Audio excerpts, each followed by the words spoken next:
To begin working with our cutout rig, the rig has been set up here and we're going to go into our node view. So if you're in the default mode and you see color, right next to that you will see node view in this right hand window. Now a quick way to expand this to get a full view of it is to go full screen. So Control F twice or Command F twice depending Mac or Windows when this is the active window. So remember that previously we've modified our preference so that we set our focus to be on mouse enter, so that when that window is the active window, Command F twice. Command F first puts it in the program in full screen, the second time it full screens our node view. So now I can see here's my character rig, and it's been organized using backdrops so that it's easier to see what's happening here with these. So we have our different components that are arranged. So I have my master peg, and from that I have a peg that just has the character name. Then I have an upper and lower body peg, and then I have, of course, the body artwork, the hip artwork.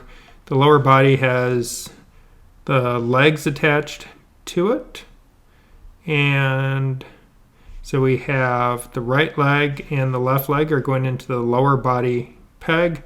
The upper body has the left arm, the right arm, and the head along with the torso going into it, and then upper body and lower body go into the main master peg for the character. We also have a peg that just has the character's name in it, just so that it further identifies this in lieu of renaming every layer with that character's initials.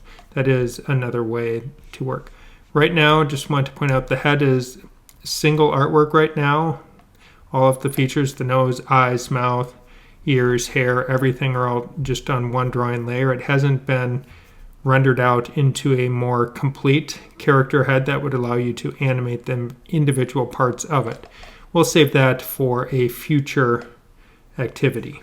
So now I can exit out of full screen, go back into my main view here and see my character.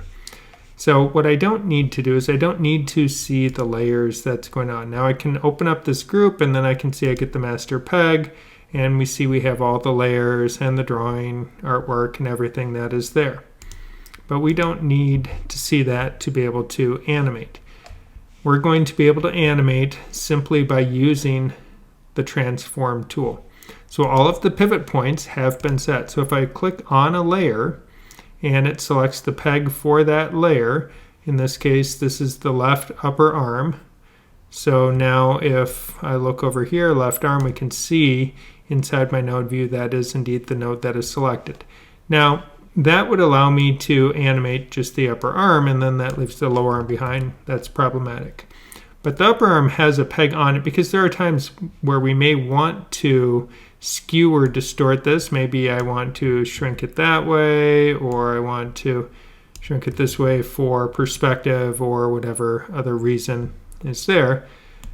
So to be able to select the whole arm and move that, we need to access the peg above this one, because currently we have the peg. If I zoom in so we can see this is the left arm upper peg, and if I want to select the peg that is controlling that, I can simply hit B as in boy on the keyboard, and now that selects the peg that's controlling multiple elements. So now if I move the arm, we can see the whole thing moves.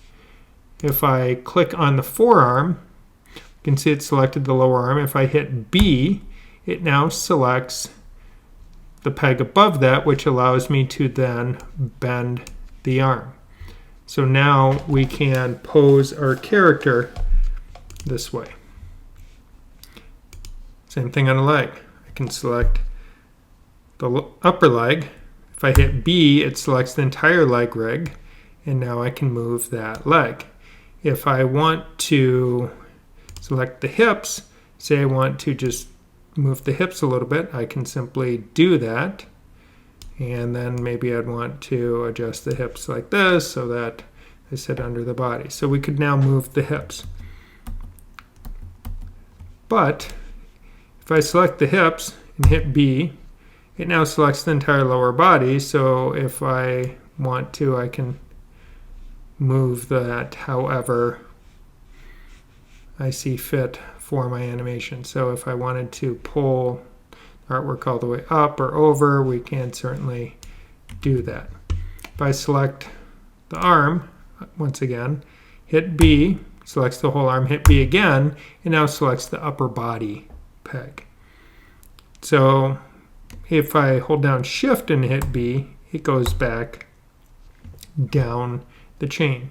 So Shift B goes down, B goes up the peg hierarchy chain. So if I click on the head, I can now move the head, resize, rotate, whatever. La-di-da, la-la-la.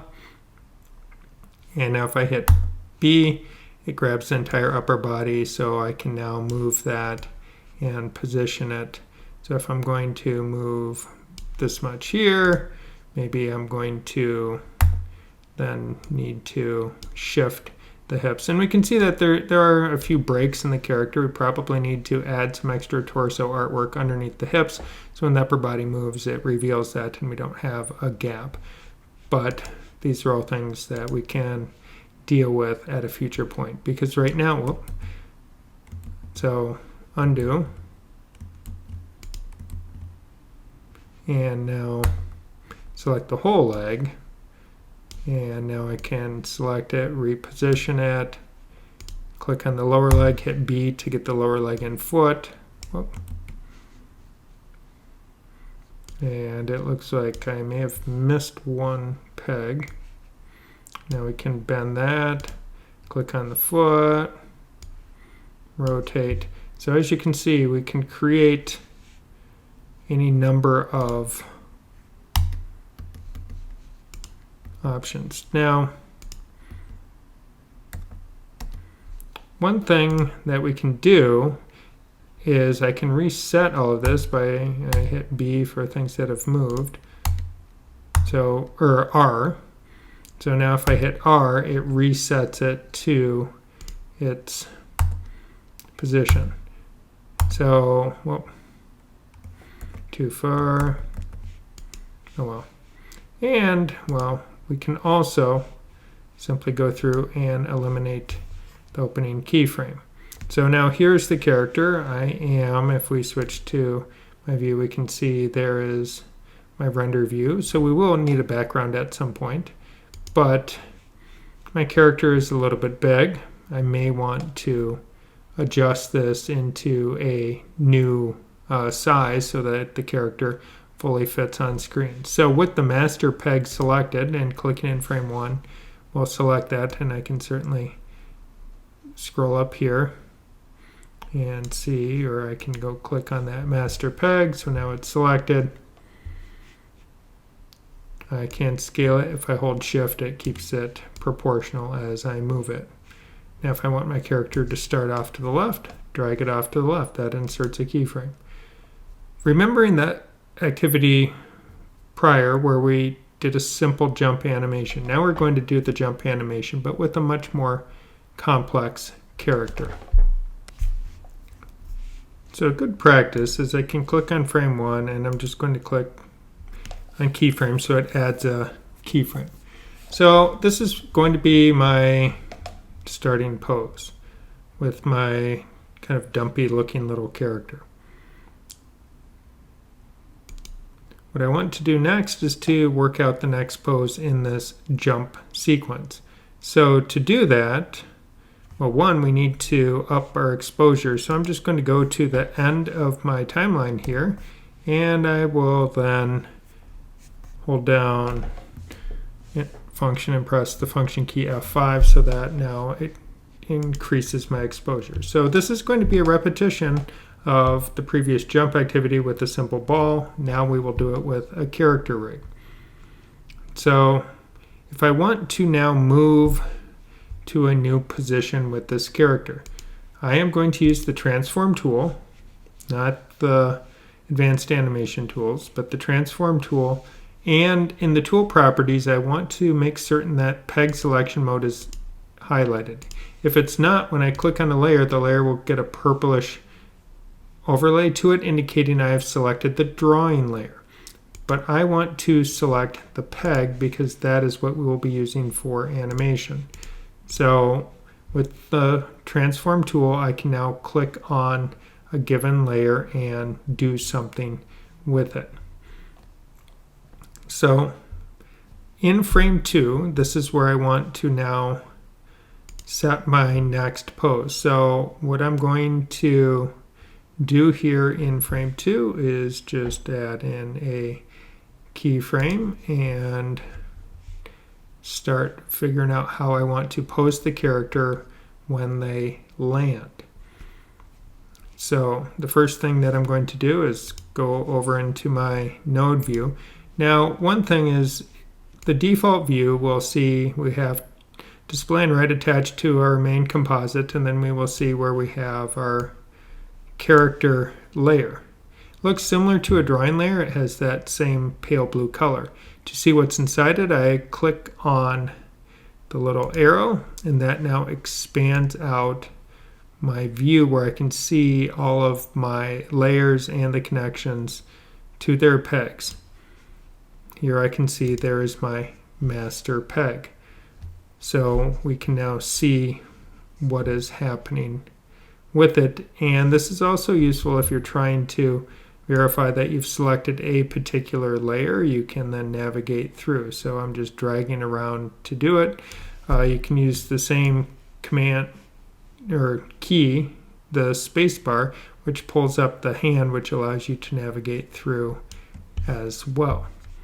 So I am going to, with my whole character selected, move that character over to a new position. So they're going to start here and here.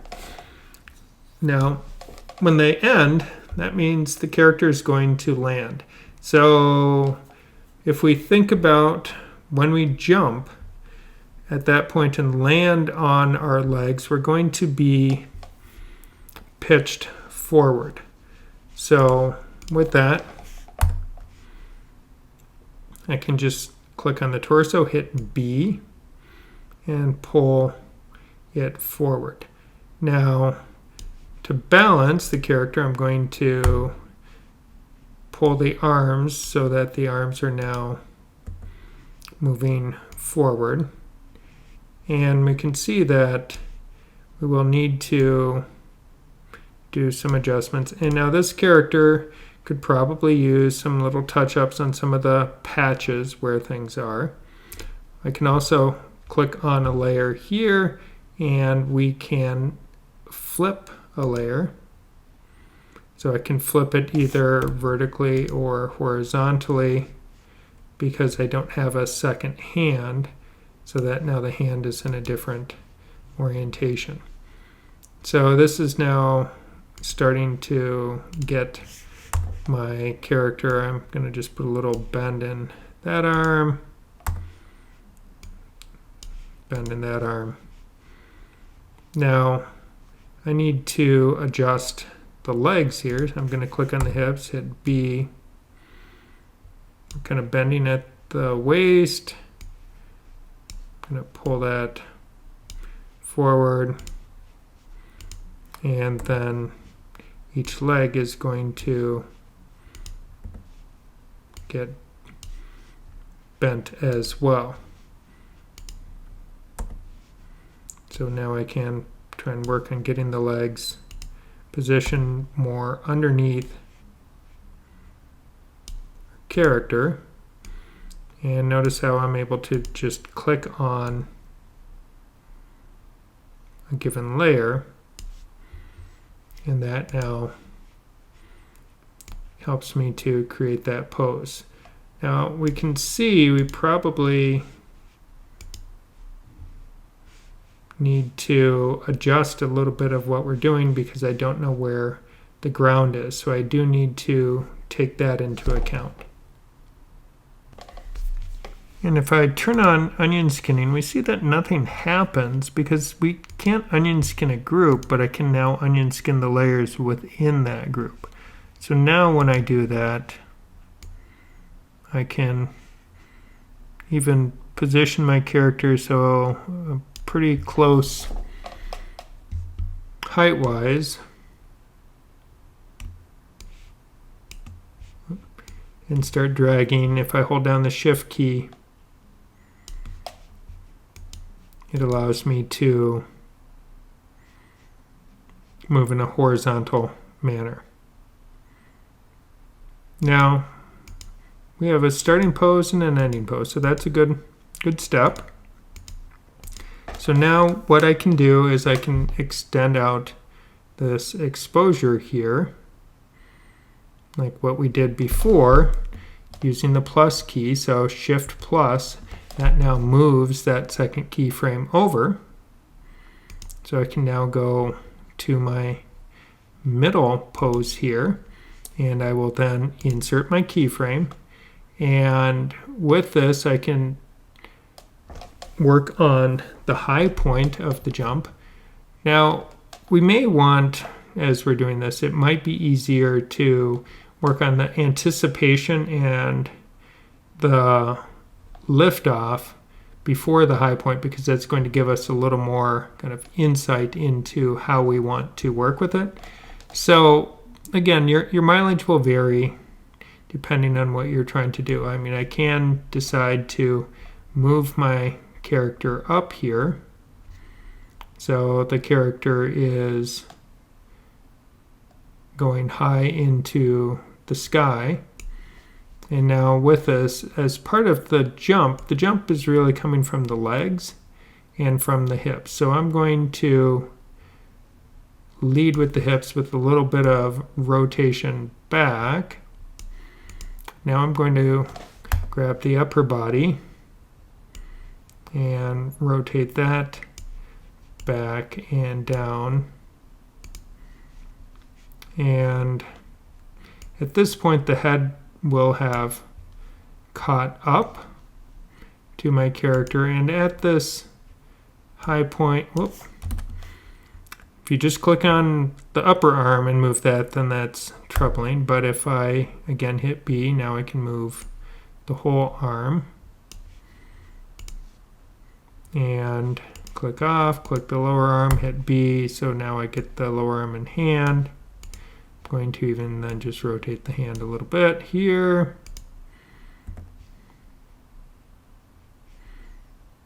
And I think during the jump I'm going to keep the arms forward. It's on the landing that I'll let both arms cross in front.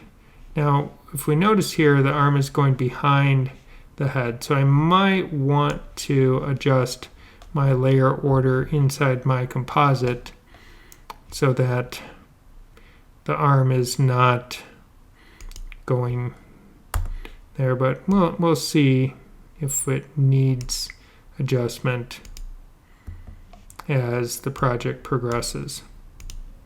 So we're in the air, so we're going to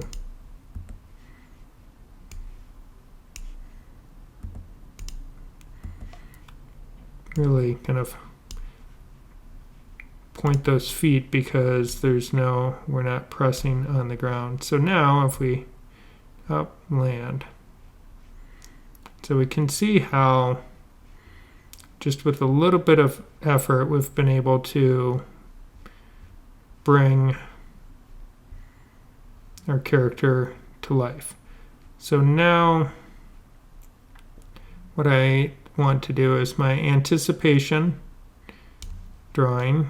Now, anticipation drawing, or pose, not really a drawing. So now with this, so Shift equals, or the plus key, because, well, holding down Shift gives you the plus key. On the standard keyboard, if you have an extended keyboard, just hit the plus key and it pops it right out there for you. So now you get that next view.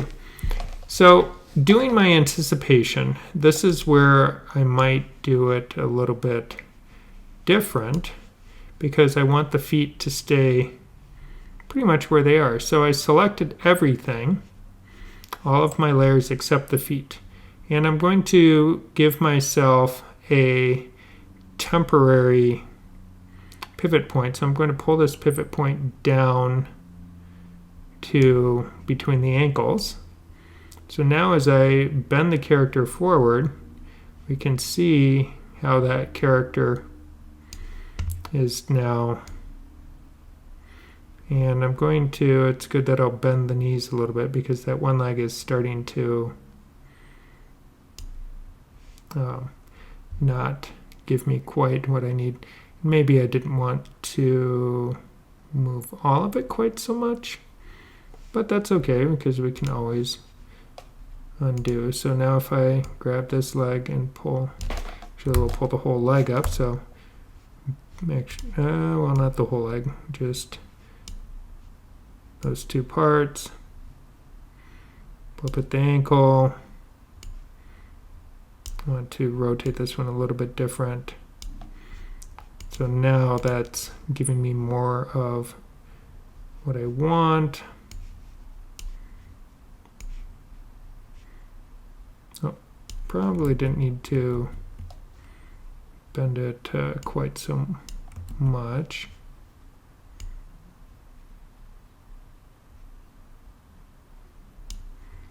And this is part of the, oh actually this isn't, I don't want it bent there.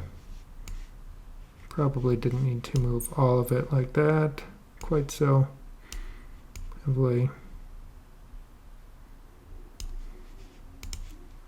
Sometimes you think you have a really good idea of how you are going to make the magic happen, and then you do it and you're like, oh, that's probably not what I should have done.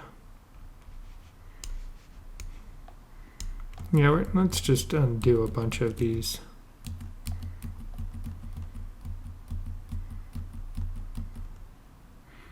So you can see that's how we can keep the feet together, but what we really should have done in the first place is just let's pull the upper body down and hinge it.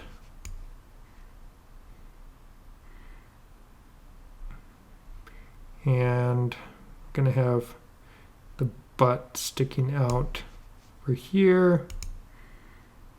Move the hips here, stick them out.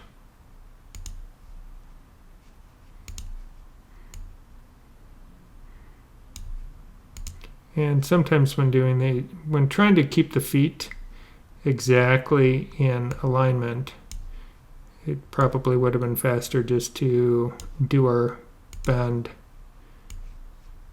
and then try to line them back up, because we can see I'm not quite getting the bend that I wanted there. So oh, we're almost there. Just a little more lining it up. Okay.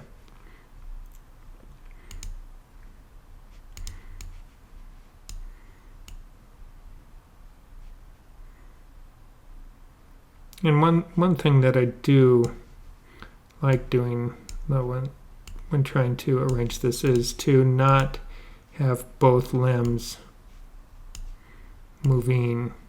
So there shouldn't be a direct symmetry of it. All right, now this arm,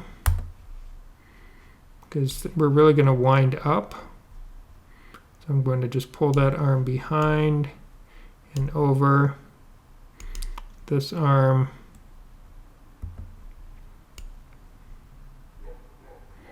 we'll rotate that up even more.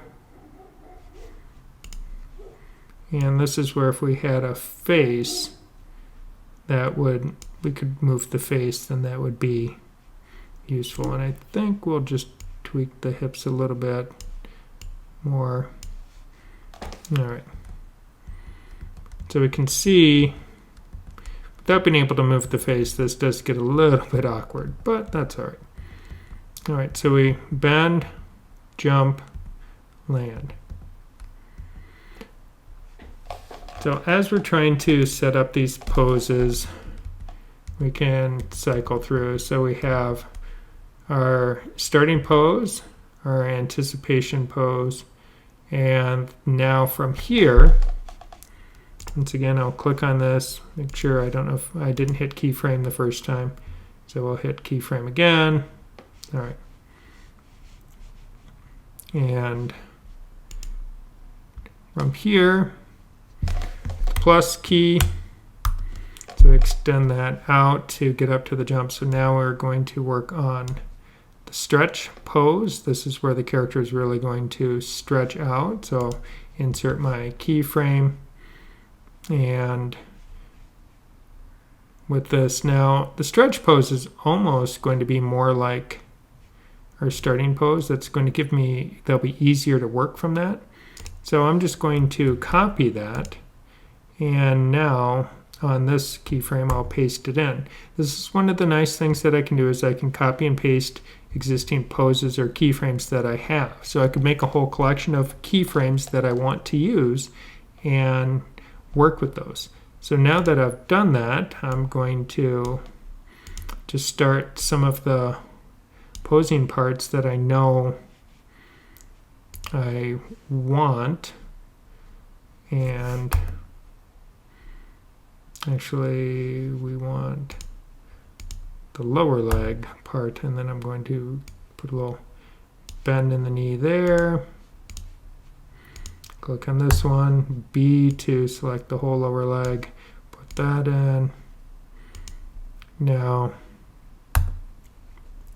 rotate that arm up, rotate the head back, rotate that arm up. I'm going to select the whole upper body, rotate that back, pull it down to cover the gap at the waist, and now with the whole character selected, get into the pose that I'm looking for. So realistically, if we turn off onion skinning temporarily so it's a little bit easier to see.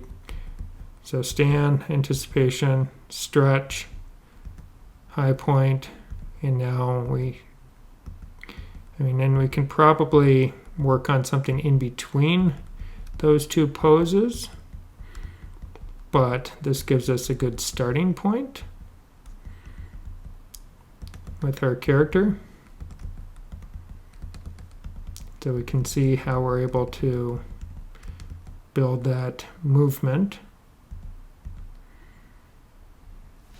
through this. Now, from here, I'm going to hit plus, move to that next frame, insert a keyframe, and this is where I want to start coming down from my high point,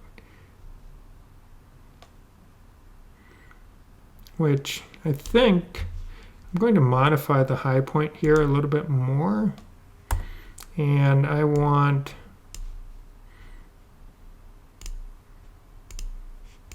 the legs to, because it's kind of like when you jump in the air, you jump but then you pull your legs up, and that's what we have done here with our character. So up, and then we're going to start extending down. Let's turn back on onion skinning so we can see with the whole character. So from the high point, we're going to then start stretching the legs, pulling it down. Let's extend that out. So we can think the legs are leading, and as I start this downward movement, I'm going to even pull my arms a little bit more. is where I probably do need to add in or adjust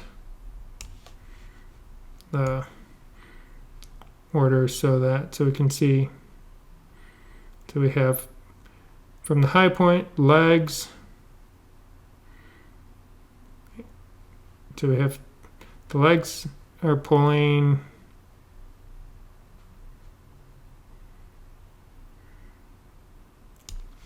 and I'm going to add in another frame. Oh, hang on.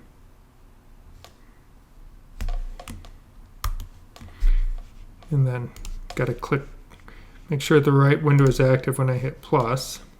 Okay, so now I have that next frame here. Again, so we're just hitting B. Actually, let's straighten the arm out entirely first, because then once it kind of goes behind the head, it's harder to select it.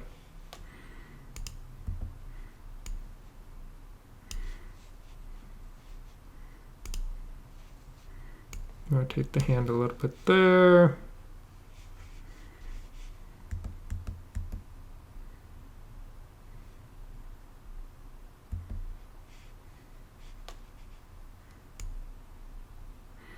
Can even exaggerate this a little bit by putting a little squash and stretch on, and I probably don't want to do the whole character like what I'm doing, and would want to even just do part of it, but you can see how that now exaggerates that movement coming down. So this gives me a good start to being able to animate my character. I feel like probably need a drawing in between here, but we're going to roll with this right now to work on basic simplicity. So now with that frame active, I'm going to extend that out a little bit to the anticipation. Let's see, and we get that in frame 7. Now we're going to push that down for a few frames, extend that out. Now extend our high point, and then coming down, add a little bit to it, add a little more, and then down. And then finally, I'm going to go back and copy that first frame, and now I'm going to paste that in. If we turn back on onion skinning, it's going to get us close. Now, can do a few changes to it on this frame, which will be fun. I'm going to go back to my flip here, and we can see where I can now flip that foot. And I'm going to pull the arms up on this pose.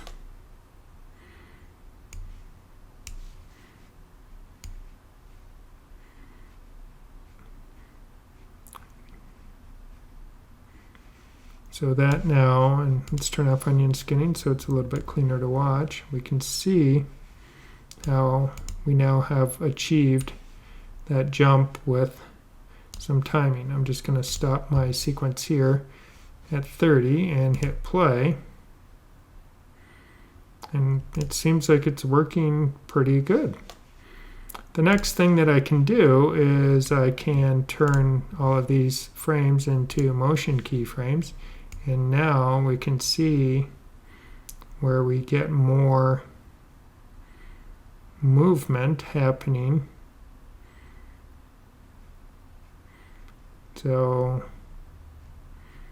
looks like we might have a little issue from here to here, where because the hand is doing a flip, So we're fine.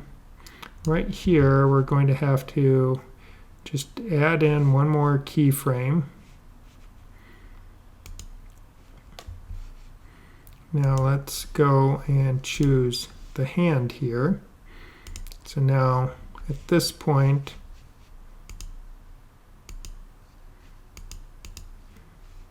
let's go and find that hand. So make sure the hand is on.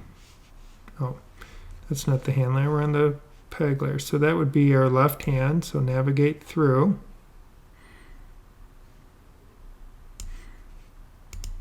Go into the left hand.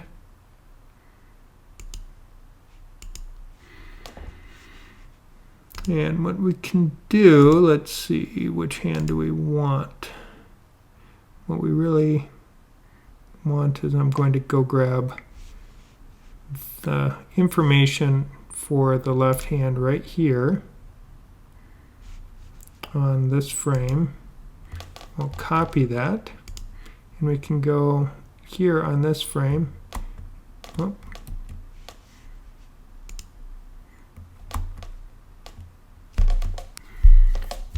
So to find the hand, because as I'm trying to select the hand, so I select the hand here, or I can select the hand here. So if I copy that hand, now I go into this pose right here and paste, it now pastes it. What I don't want to do is click here, because then when I paste, it's not actually pasting that hand information, and that was part of why when I tried a couple times, I'm like, where did it go? So sometimes when you do flips, you will have to add back in those extra frames. Now we can see, so from here, now we're losing it again. So this is where I can go add in another keyframe on it. Now let's see, I want, which hand do I want? I'm gonna stay with that hand right there. So I'm going to select that hand, copy it. Now move my current time indicator, my playback head right here, to that next frame, and now paste, and now it puts that hand in. Then we get to that next pose. So sometimes when doing flips, so anytime you use these flips up here, you will periodically have the artwork when it's in between frames, because it's trying to go that intermediate frame, it's actually kind of on edge because it's flipping itself on the axis. And as it does that, that one frame in between, it's actually like an infinitesimally thin. So if you imagine the hand is drawn on a piece of paper. When we rotate that paper at the midpoint, we're looking at the edge of the paper. That's why we can't see it.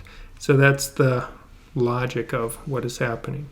So now, if I'm happy with the timing of my animation, everything is good on this. So reset my view, we hit play. Okay, so it's still going pretty fast. And from here, I think in this drawing, from this pose to this pose, I don't want this arm here. I want it a little bit more back. So now let's see. Okay. So from here, we're going to add, I'm going to just kind of stretch everything out a little bit. And now let's extend that.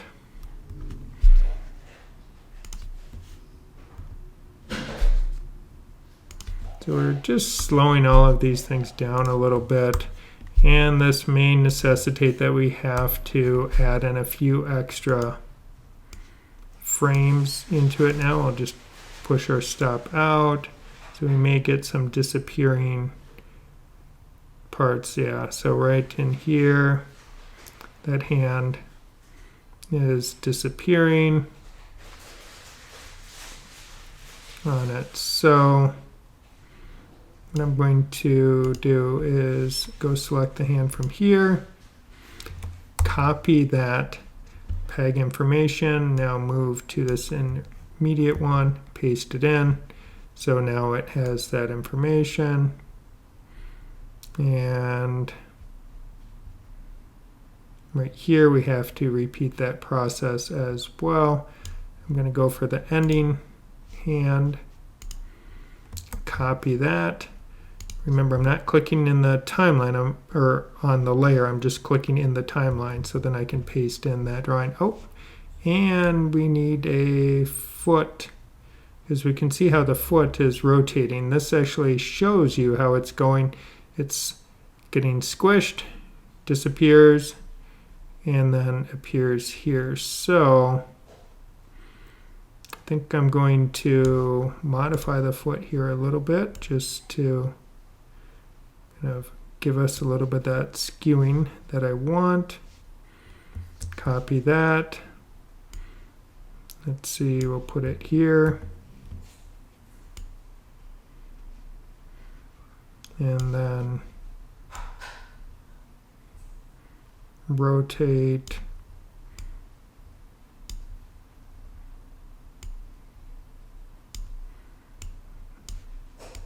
So it's kind of as the foot is sliding out. So we're, without doing additional drawings for a full turnaround, we're kind of using some skewing and rotation to simulate that. And if we make it happen fast enough, then we're able to work with it. So once you have all of your keys set how you want, now I can select my entire animation here and then put it on 2s. Yep, I know. We're all good. And hit play. Done. So that is the quick and dirty guide to getting started using a cutout rig for your animation.